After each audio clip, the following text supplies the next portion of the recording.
So, Lucy, do you have something you'd like to tell me? What? Something about a hunter of hunters. Uh-oh. More specifically, why a few months ago you said, and I quote, "I would like Eileen the Crow to sit on my face." Bloodborne! Jesus!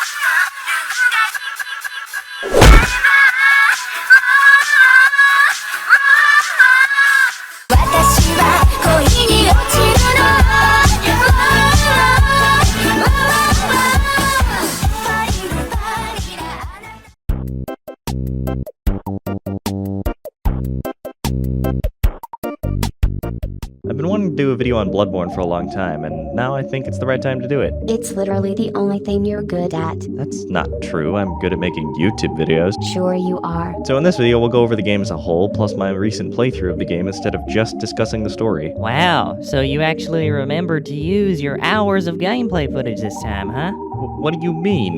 You used 3 clips in the Fear episode. 3. Essentially, Bloodborne is Dark Souls, but better in every way. This is literally my favorite game of all time, and the way JoJo Violet describes it. No! Bloodborne is Dark Souls 2 without the armor. Yes! But to add on to that, the game encourages fast movements much more than Dark Souls' tight, methodical, and slow gameplay, and as a result, it makes this game much harder than Dark Souls in my opinion. You move faster, but so do your enemies. Bloodborne also has a system to slightly help you with this, but it is a tough one to master. The rally system essentially allows you to recover health after you've been damaged by spilling the blood of enemies in return. The quicker you rebound and deal damage, the more of your health you'll be able to save, but the window only lasts a few seconds. Rally. Like a Trump rally. What's a Trump rally? It's where a bunch of poorly educated white people gather to worship the second coming of their god. Huh, that sounds like something my family would go to. Another subsystem of the game, one which is integral to multiplayer and in-game difficulty, as well as purchasing specific items, is insight. The more insight you gain, the more the world changes, and you'll see certain things that weren't there before if you have enough insight. And the music will change back in the hunter's dream.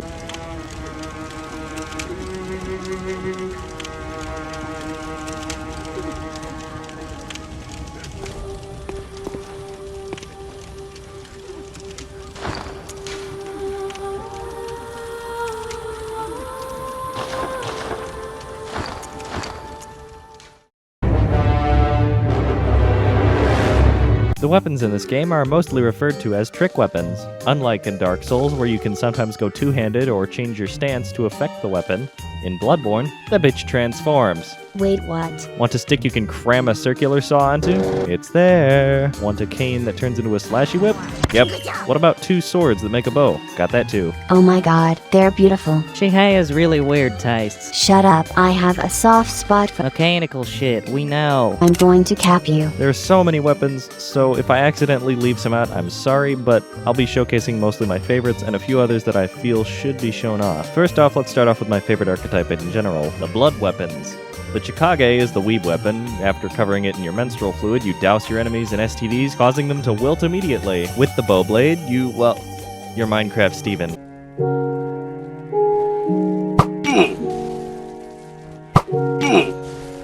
You've got your assortment of guns, like the Gatling gun, because Bloodborne thought it would be a good idea, and yes, it was the best idea.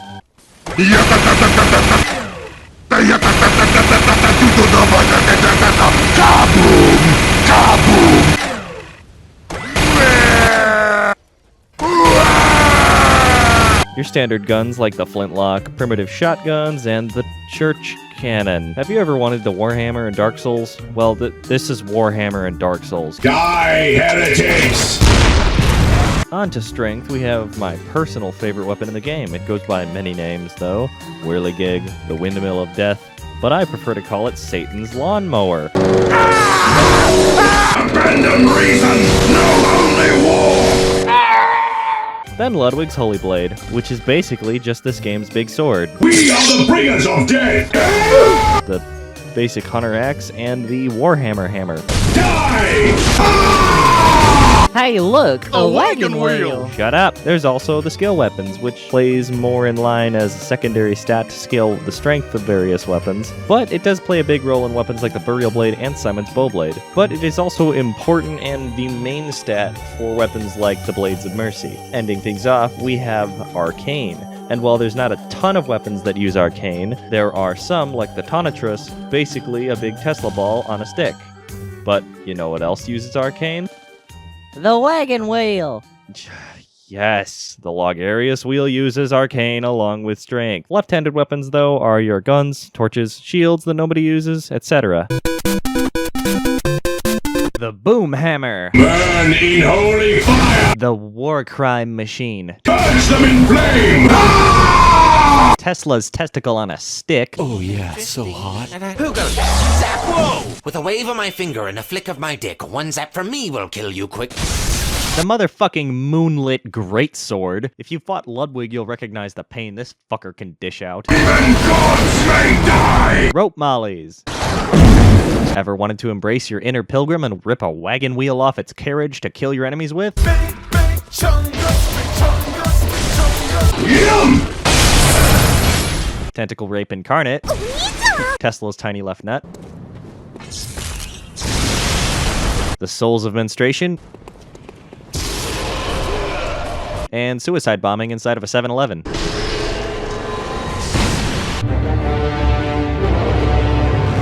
Your utility items are basic things like blood vials, which you can hold 20 of at any time. These heal you, but there is a specialty version from Yosefka's clinic. One that's more passive that you use with your left-handed weapons, the guns mostly, is the silver bullets. Those you can create with your blood taking damage, or you can just carry them on you, usually just like the blood vials 20 at a time. In terms of offensive utilities you use, Molotovs replace the snazzy firebombs from Dark Souls, and do fairly well in the early game, but if you don't scale Arcane, they become weak pretty fast. You can also cover your enemies in oil with an oil urn for extra kablooey. Next up, the Beast Blood Pellet. You raw XD at full force, and clap some cheeks with your big furry cock. Then knives! A regular stabby knife, then an icky AIDS knife that does tick damage, and then the pebble. Basically just throwing rocks at people like a shitty little toddler going hee-hoo, hee-hee-hoo, hee-ha, hee-hee-hoo. The characters in this game are rather subtle in terms of their dialogue, as well as not very frequent. Some you can't even find unless you're really looking, such as one of my favorites, Eileen. Isn't that the one you... That I want to sit on my face? Yes. I don't get the appeal of that. What is it with you humans and weird sexual things? Like, I saw this thing online about some dude in a glass jar. Let's just say I lost a lot of respect for all of you in only a few seconds. Eileen is attached to a specific quest named the Hunter of Hunters. Upon completing it, you get her weapon and her armor, but it is such a pain in the dick to even attempt to get through right near the end, because you have to fight a guy. What kind of guy? A guy who heals. Yay. Well, there's an easy way to beat an enemy who heals. What? You hit him harder. Thank you, Spritzy. I'll be sure to tell that to the Spear of the Church. Wrong Souls game. But more specifically, the main characters you'll be interacting with are the doll and Gehrman. The doll will be your firekeeper in Bloodborne, meaning you'll level up by talking to her and find her dead too. Yeah, although there are more characters, like other hunters who you'll have the ability to kill, either as just roaming NPCs in an area, or just straight up bosses, like Gascoigne and Maria. Maria is easily one of the coolest bosses in the Souls franchise, and she's kind of hard, but not too difficult once you learn how to properly fight her. Some other hunters are here too, but they don't look like humans anymore. For example, Ludwig— Oh my god! What the hell is that? Other NPCs like Eileen are just kind of around for quests or whatever. The Queen of the Vile Bloods, the icky prostitute, the drugged up old lady, the old man, the beggar who eats all your friends if you don't kill him right away. But another NPC who pretends to be on your side is Yosefka, the bitch who runs the clinic. If you go there before the blood moon, she'll look at you like EDP preying on a 13-year-old and then proceed to devour your ass. But if you wait until the blood moon, you'll catch the old lady while her Parkinsons are taking control. Then you just kind of smack her and steal an umbilical cord from her. So you force an abortion upon a crippled old woman? No, wait. Yes. That sounds extremely illegal. I decided to start a new playthrough, but until I got to the Cleric Beast, I was having a little bit of warm-up pains in Central Yharnam. I lost focus, and I got molested. Give me my fucking blood! Damn it! Ah! Ow! Ow! Cunt! No! Ah! Should have stand Luna! Some shit happened that wasn't supposed to happen. Like fucking Orson Welles waddling up to where I was from the door. Oh, Jesus Christ! Then for my main task in Central Yharnam, I, of course, rammed my fist up the Cleric Beast's ass. Stop it! Fuck. Okay, fine. Just miss, even though I'm right next to him. Fuck! Come on. Die! Yeah! What? You died to the fucking Cleric Beast. Shut up, I was warming up. The next day, coming back, I decided to charge headfirst without power leveling into Gascoigne. And, oh, god damn it. Yeah, sure shit isn't doing any. Fuck! No, you are not killing me now. No! Fuck! Oh, no, no, no, no, no, no, no, no! Oh! Oh! Why?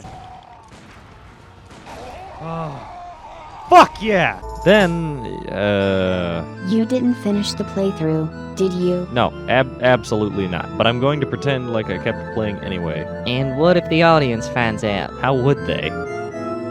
I don't know, you tell me. After beating Vicar Amelia, which has inspired so much for Reborn, I can't look at it too long or it'll ensnare me. You dig into the woods, kill a bunch of crippled old women, and then venture off to fight the Shadows of Yharnam. These assholes can be really annoying on your first playthrough, or any playthrough. They just kinda chew your ass up and spit it out. Imagine being Rihanna, alright? These are 3 crisp rounds, and you just burnt dinner.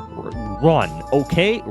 Run! If you manage to somehow make it through the Shadows of Yharnam, you then end up in Bergenworth, where you get to fight Rom. Oh my god, what is that? Is that a spider on a hole? It would seem so. No, that's Rom. He's not bad as long as you can dodge the shit thrown at you from 2.5 miles away. You'll be fine. It's the equivalent of someone across the street shouting that they're gonna rob you once traffic stops. After you kill Rom, like an emo who's been called slurs one too many times, the moon slits its wrist, causing everyone on the planet to grow slightly more pissy. It's an activation switch for a worldwide menopause. Now that you've done that, you've pissed off the blood god. What do you think happens next? Bodies fall from the sky and form an unholy abomination of mashed together corpses, which shits poison at you? Yes, actually. But once you take it out, it may be time to take on the DLC or the optional bosses before you get your cheeks clapped during the endgame. Non-DLC optional bosses include Pain and Suffering himself. Now, say you want to get all the gear from Canehurst Castle.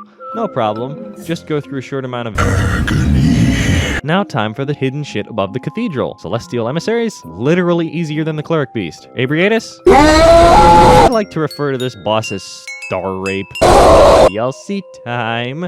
This is sheer pain and suffering. 3 of these 5 bosses are the hardest in the game. First we have Fuck Ludwig! Fuck Ludwig! Fuck! Things seem to relax a bit after this. Once you acquire the skull in a corpse pile beneath the church, you can fight Lawrence. He's basically just a souped up cleric beast. Nothing you can't handle. Once you make your way back up the clock tower, you'll come face to face with the living failures. These guys, while easy, are the subjects in a massive Blood Echoes glitch. If you have the moon runes that increase Blood Echoes gained from visceral kills, you can trick the game into thinking you visceral attacked all the failures at once. I don't remember how to pull it off, but I did it once.